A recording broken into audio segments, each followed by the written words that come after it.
Hi, Max Brantley with the Arkansas Times on Tuesday, May the 19th, back after a couple of weeks away. Happy to be here.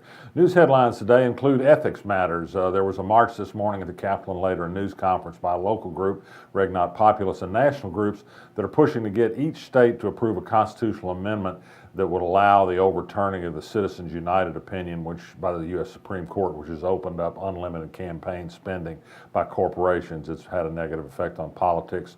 Well more than half the money spent in last year's U.S. Senate race in Arkansas came from outside corporate sources. It takes away from the people's ability to rule and decide. Reg not populist, as the saying goes. First of all, they've got to get the ballot language approved by the Attorney General's office. She has not done that yet. They hope to have that done by the end of the month.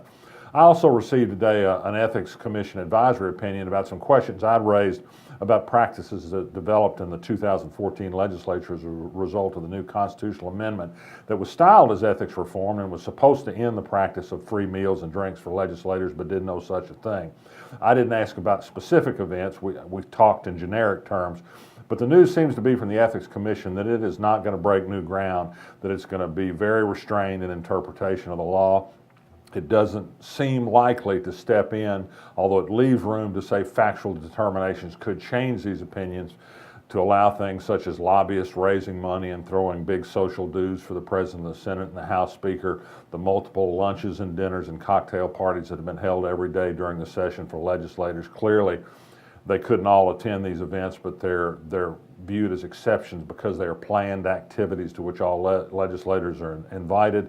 Supposedly, these are meetings of the General Assembly. Supposedly, the Constitution provides that these meetings are open, but in some cases, legislative leaders have not allowed them to be open, particularly the big soirees that lobbyists paid for the House Speaker and the Senate President. I think the truth is we don't have ethics. One of the reasons we don't have ethics is we don't have a tough ethics commission. And one of the reasons we don't have that is because they depend on the legislature for their budget. The legislature did approve a slightly increased budget for the Ethics Commission in the last session, but the governor came in and said that no, we can't afford these state agency budget increases. He issued executive orders that means the Ethics Commission, unless something happens, is going to have an even smaller budget next year than it has this year. It already is hard pressed to do what little enforcement it can do now. It has to be reactive. It very rarely initiates investigations. It's a fairly weak operator in short. That will continue certainly with even less money.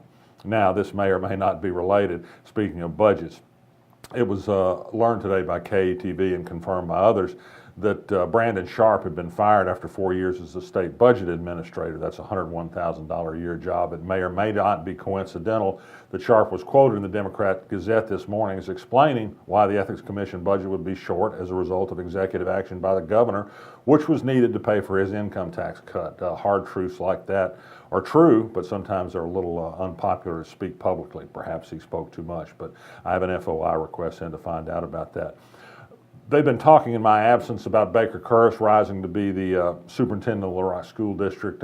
They may have mentioned yesterday that he's begun a newsletter to talk about what he's doing as the district's new superintendent. It's a good opportunity for me to say that I've known and talked with Baker Kurris for years.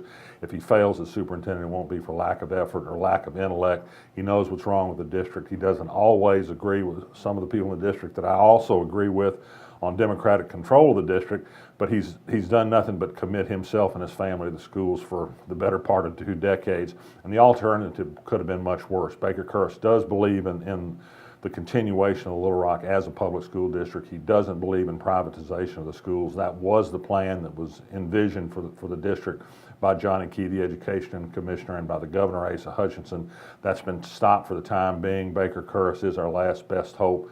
I think he wants to see the reemergence of a productive and efficient school district, and so I, for one, am going to give him a chance to do it and hold down my complaints until there's reason to complain. News story today indicated why the Supreme Court is so important. It's the last gasp of a big class action lawsuit that was brought by Attorney General Dustin McDaniel during his tenure. There's going to be a $7 million payout by Johnson & Johnson to settle the remaining issues in a lawsuit over misapplication of the use of Risperdal, an antipsychotic drug, in a program paid for by Medicaid. This originally had been a $1.2 billion verdict that was reversed by the Arkansas Supreme Court, left very little left to deal with. The law firm that carried this case for the state out of Texas would have made $180 million. Now they're going to settle for $2 million. This is a case where Supreme Court justices do make a difference. This was a decided court that barely overturned this decision. There's a lot of argument that it was a bad decision, but it is the law. So remember, your votes do count when you vote for members of the Arkansas Supreme Court.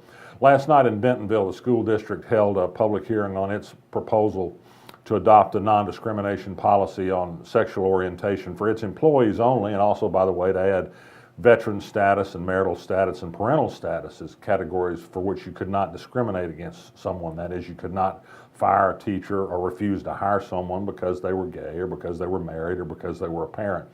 The religious groups that don't like these ideas turned out in force to protest this. They say it's a problem that doesn't exist. But many of the comments made it clear that it is a problem that exists. People stood up and said there were moral reasons not to do this. That is, they want to have the ability to discriminate against gay people. That's a fact, and I think the sooner we have the discussion about what the truth of this issue is, the better off we'll be, rather than pretend it's religious freedom or whatever else the pretext is about it. Big city board meeting tonight. They're going to vote, and I presume they will approve the city administration's request for money to outfit every single member of the Little Rock Police Force with riot gear if necessary. Many people think this is a further step in militarization of police. They question the need for enough riot gear to arm every single member of the Little Rock Police Force. City Manager Bruce Moore says that he hopes and prays it'll never be necessary, but it raises again the question of just how much is too much when it comes to arming our police and what kind of image that creates of the agency and how the community reacts to seeing the people who serve and protect them as more or less an armed camp at all times.